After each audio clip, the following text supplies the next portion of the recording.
GK with G sir YouTube channel में आपका फिर से स्वागत है। और आज हम लेके आए हैं आपके लिए अरावली पर्वतमाला। राजस्थान में अरावली पर्वतमाला बहुत महत्व रखती है।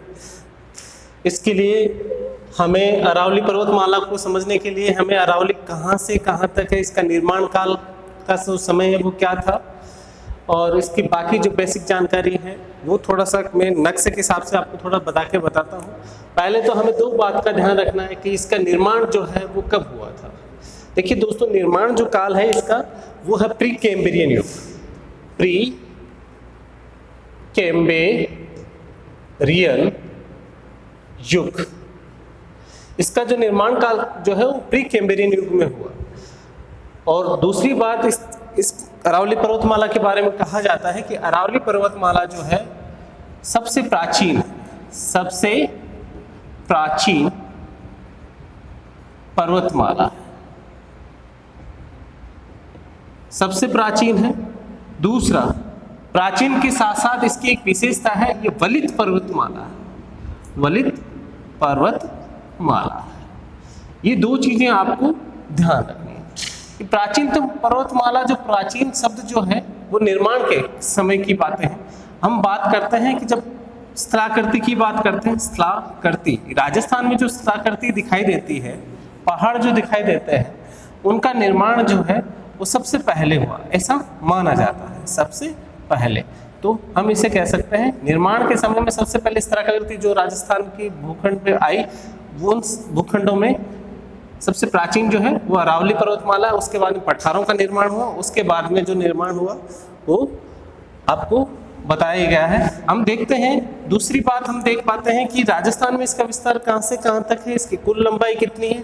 तो देखिएगा दोस्तों, राजस्थान की बात करें तो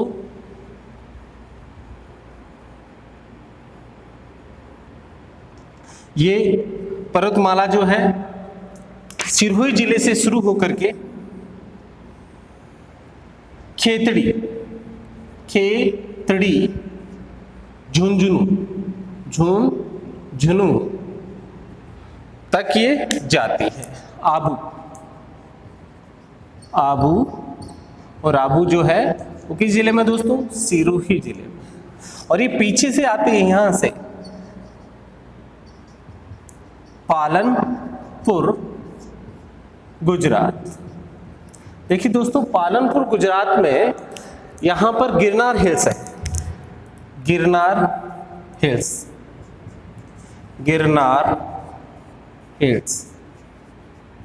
और गिरनार हिल्स से यहां पे खेड़ ब्रह्मा नामक जगह है। खेड़ ब्रह्मा, वहां से इसकी शुरुआत मानी जाती है। और राजस्थान से शुरुआत मानी जाती है वो है आबू से, सिरोही से। आगे जाकर के दोस्तों मैं थोड़ा सा कि यहाँ पे आगे बताता हूँ। आगे जाकर के अपनी जो पर्वतमाला जो है वो कहाँ एंड होती है? रायसीना हिल्स में। रायसीना हिल्स पे क्या बना हुआ दोस्तों? रायसीना हिल्स पे राष्ट्रपति भवन बना हुआ। हम बात करें राष्ट्रपति भवन, तो आपसे पूछा जा सकता है रायसीना हिल्स पर कौन सा भवन बना है? तो राष्ट्रपति भवन बना हुआ है। तो हम बात करते हैं कि राजस्थान से शुरुआत कहाँ होती है, वो तो हमने बता ही दिया। अरावली पर्वतमाला की शुरुआत कहाँ से? तो खेड़ ब्रह्मा, पालनपुर गुजरात से रायसीना हिल दिल्ली तक ये जाती है। अब देखिएगा, लंबाई की बात करते हैं दोस्तों, तो एक बार इसको देख लीजिएगा थोड़ा।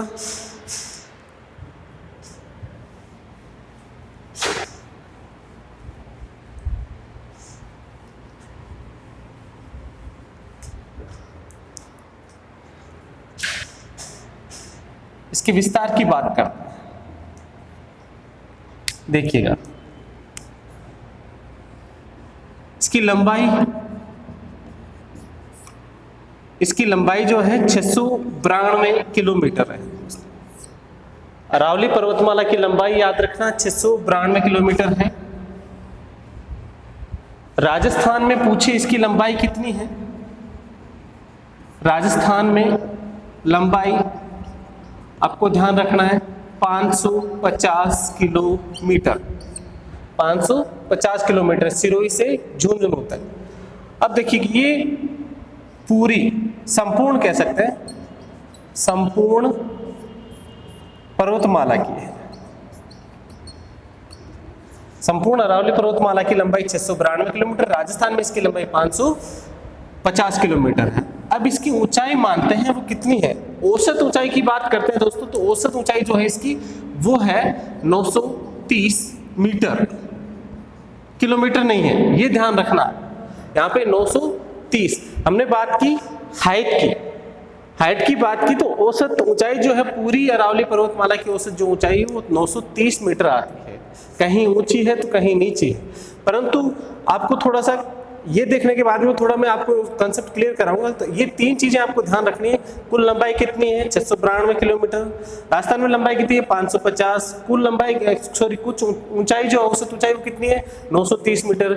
अब देखिएगा कहां से शुरू होती है, वहां तक इसकी लंबाई हम बढ़ा सकते हैं। तो इसको मैं छोटा सा ग्राफ बनाता हूं मेरे हिसाब से ऊंचाई के हिसाब से। तो देखिएगा दोस्तों, ये मान लेते हैं राजस्थान है इसके बीचों बीच, और यहां मान लेते हैं अपना गुजरात, यहां मानते हैं आगे जाकर के दिल्ली, लास्ट दिल्ली जहां पर ये जाता है। तो देखिएगा हमने देखा पालनपुर कहां है, गुजरात,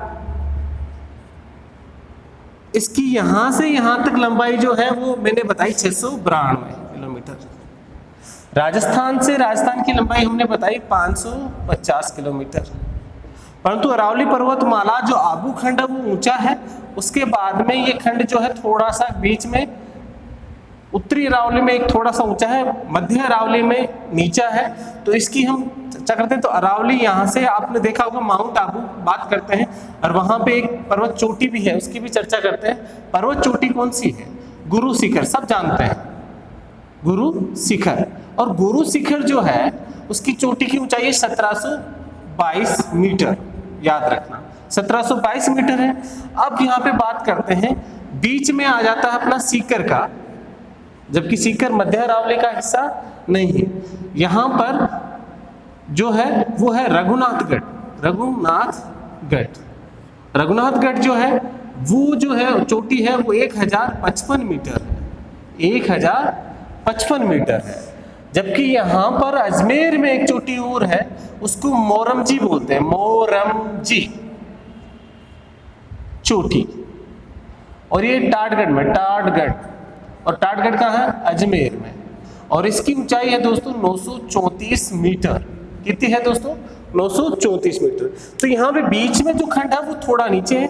रघुनाथगढ़ का इलाका जो सीकर में आता है, रघुनाथगढ़ का है सीकर जिले में है, रघुनाथगढ़ सीकर आता है। तो यहाँ पे इसकी ऊंचाई जो है ज्यादा है, यहाँ पे आते आते कम हो जाती है, आगे जाकर के कम हो जाती है, और आगे जाकर के दिल्ली में बिल्कुल कम हो जाती है। कहाँ, रायसीना हिल्स में।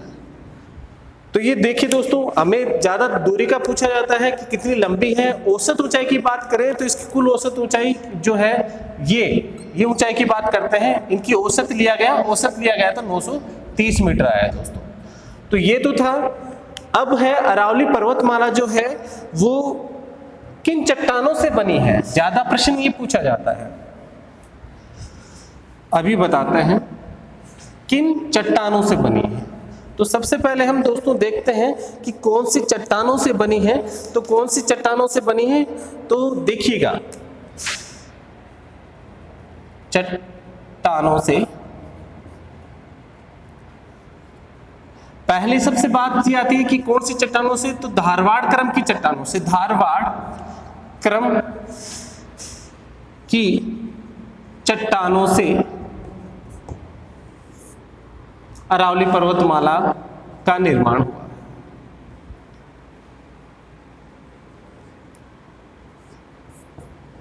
अब विशेष इनमें देखें कि कौन सी चट्टानें हैं। तो सबसे पहले हम बात करते हैं क्वार्टजाइट।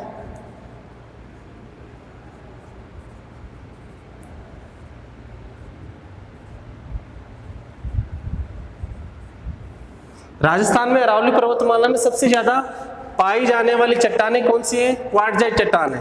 तो थोड़ा सा इसमें आपको ध्यान रखना, सर्वाधिक और सबसे कम कौन सा है? इसमें सबसे कम जो है वो कौन सी चट्टानें हैं? कौन सी चट्टानों का प्रकार है सबसे कम? नीस प्रकार की चट्टानें, नीस प्रकार की दोस्तों। तो सबसे ज्यादा क्वार्टाइट चट्टानें और सबसे कम आपकी दिखाई दे रही है वो नीस प्रकार की चट्टानें हैं। और बाकी जो चट्टानें हैं आप सब जानते हैं कि राजस्थान में जो है सुनते आ रहे हैं कि मकानों में ग्रेनाइट, ग्रेनाइट जो ये बीच का है। तो ये 3 प्रकार की चट्टानें मुख्यतः आ गई, क्वार्टजाइट चट्टानें, ग्रेनाइट चट्टानें और सबसे कम कौन सी है? नीस प्रकार की चट्टानें। इस प्रकार अरावली पर्वतमाला के बारे में पूछे कि किस प्रकार की चट्टानों से निर्माण हुआ है, तो क्वार्टजाइट चट्टानों का निर्माण हुआ है, उसके बाद ग्रेनाइट और नीस। और क्रम का पूछे तो किस क्रम की चट्टानों किससे हुआ है, तो आपको याद रखना धारवाड़ क्रम की चट्टानों से इनका निर्माण हुआ है। अरावली पर्वतमाला के बारे में हम अब इनकी चोटियों के बारे में पढ़ते हैं। दूसरा, इनको कितने भागों में बांटा गया अरावली पर्वतमाला को, वो थोड़ा सा हम बताते हैं। तो हम देखते हैं कि अरावली पर्वतमाला को कितने भागों में बांट सकते हैं। राजस्थान की बात करें तो राजस्थान में देखिएगा दोस्तों,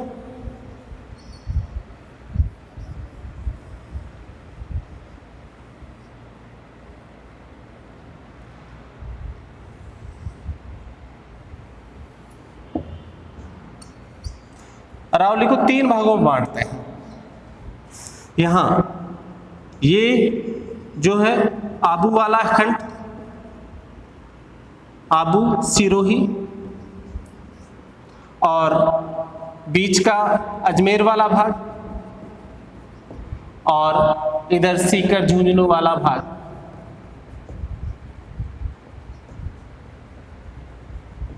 अब देखिएगा इनको 3 भागों में बांटते हैं। ये दक्षिण में है इसलिए इसको पहला भाग हो गया दक्षिणी अरावली, दक्षिणी अरावली। दूसरा भाग जो है बीच में है उसको हमने कह दिया मध्य अरावली। इसमें क्या है? मध्य अरावली। नेक्स्ट में देखिएगा दोस्तों उत्तर दिशा में है तो उत्तरी अरावली, उत्तरी अरावली। तो हमने अरावली पर्वतमाला को कितने भागों में बांट दिया दोस्तों? 3 भागों में बांट दिया। जो दक्षिण में है, जो सबसे ऊंची आकृति लिए हुए हैं, स्थलाकृति लिए हुए, वो भाग जो है कौन सी अरावली खंड में आएगा? दक्षिणी अरावली खंड में आएगा। और उसके बाद मध्य अरावली खंड में आएगा मोरमची, तारागढ़ जो चोटी है वो वाला भाग, अजमेर वाला ही भाग। और उसके बाद में सीकर झुंझुनू वाला जो भाग है, कुछ नागौर का भाग जो है वो किस में आता है? उत्तरी अरावली में आता है। तो इस प्रकार राजस्थान में अरावली पर्वतमाला के बारे में हमने जाना, पढ़ा। अब नेक्स्ट वीडियो में हम पढ़ेंगे अरावली पर्वतमाला की चोटियां कौन कौन सी है। तो आज के लिए बस इतना ही दोस्तों, धन्यवाद।